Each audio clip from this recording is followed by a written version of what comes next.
Hello everyone. So today I'm going to talk about Gary Neville and Jamie Carragher both predicting Wolves to go down on Monday Night Football. There's some more news on yesterday's link from Barcelona and an old boy.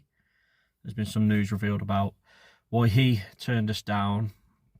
I want to give you a little bit of an update. That's a project I'm involved in. And I want to talk about the nightmare that Nasser Djiga is having at Rangers.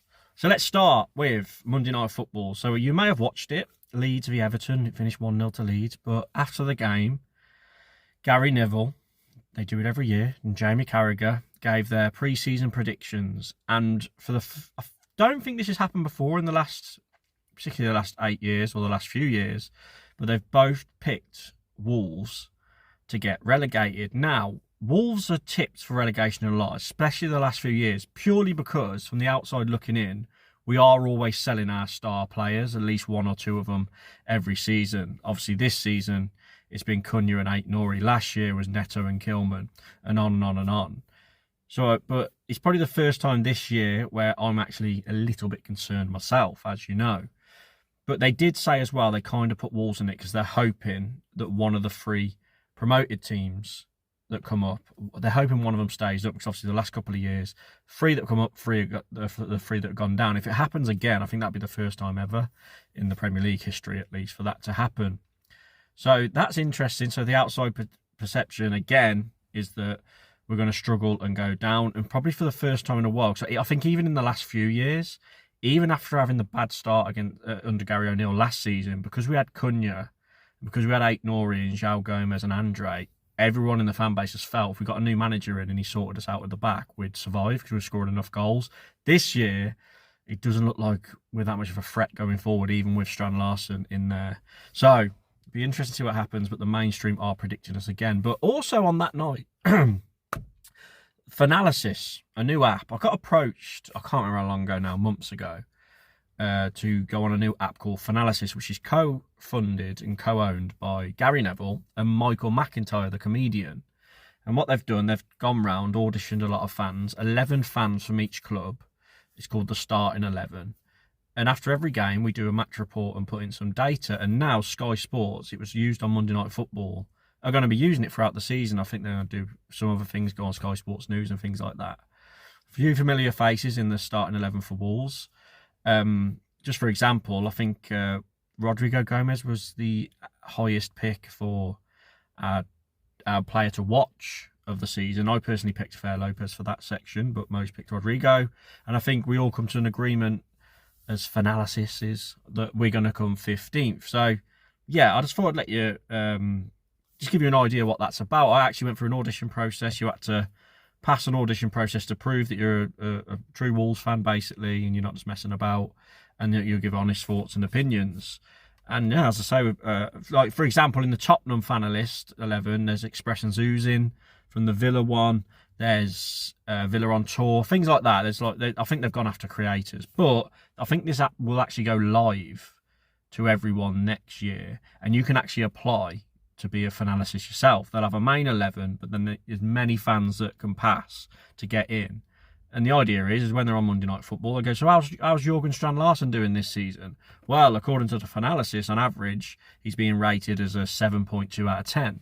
So it's a good idea. We'll see how it goes. I thought I'd give it a go because of the Sky connection. And I think they've got a big plans for it. It's heavily funded by Sky, and I think DAZN might be involved in the future. And it kicked off this weekend, so I thought I'd mention it. And Gary Neville's backing it hard too. So, next story. We've got to talk about Caicedo yesterday. Caicedo, I give an update that Wolves potentially want him, and so do West Ham, 30 million evaluation. Well, that story is gone straight away. It's been reported today that a few clubs wanted him, not just Wolves and West Ham, but the player wants to stay at Barcelona, no interest to leave. No one takes his fancy, and he understands he's going to get limited game time at Barcelona, but he wants to stay and try and fight for his place. So that rumour, gone. There's a midfielder that we were linked with that will not be happening. And just while we're on the Barcelona subject, if you cast your minds back towards the beginning of this window, if you remember me talking about Gerard Martin, the left-back, obviously we've got Muller-Wolf now, but Gerard Martin, Wolves went in for him. They offered 15 million euros, and the story is that the player rejected Wolves. He did not fancy going to Wolves, and he turned it down, although Barcelona were willing to sell him. So this has happened quite a few times now, hasn't it, in this window? God, Adline comes to mind. Or is it Abline? I can't remember his name. Yeah, the French striker rejected us. João Sanchez picked Napoli. I don't know. I still don't know what's going on with him. Who else is there? Obviously, Mark Pubel, last minute, turned us down to go to Atletico Madrid. The Juventus right back, Savona, no interest, wanted to stay at Juventus. So the list goes on and on and on. And that's been a bit of an issue this window, hasn't it, with players just not even being attracted and wanting to come to us. And even Chachua was like nowhere near our first choice, was he? So it's not good that we're getting players reject us so much, but I'll be honest, news is quite quiet. There hasn't been any more rumours at time of recording on Wednesday afternoon, but I just thought I'd update you on that story from the Barcelona players rejecting us. Now, last but not least, Djiga gone on loan to Rangers, and it's been an absolute whirlwind. Obviously, he smashed his head open in training the first day he started training. Then he had like a decent performance, and the Rangers fans were like, oh my God, this player is incredible. Why are Wolves giving to us? And then he's had a nightmare. He's had horrible performances. He got sent off. And then in a qualifying game against Club Brugge Tuesday evening, he had an absolute howler, and people like Ali McCoist were calling him out. Couldn't believe the mistake he made. Rangers fans think he's the worst player ever. He looked like he can't kick a ball. And ironically enough, Carlos Forbes was playing for Club Brugge, and he actually looks really promising for them, which is so annoying because we'd hardly give him a chance, and he actually looks sharp and tasty for them. But yeah, Djiga, I mean, it's looking like a waste of money already. He's gone there to get British experience, and what did we pay for him? Just over 10 million euros, 10 million pounds at the Red Star. Was it Red Star Belgrade? Yeah, we got him from. So that feels like it's going to be a waste.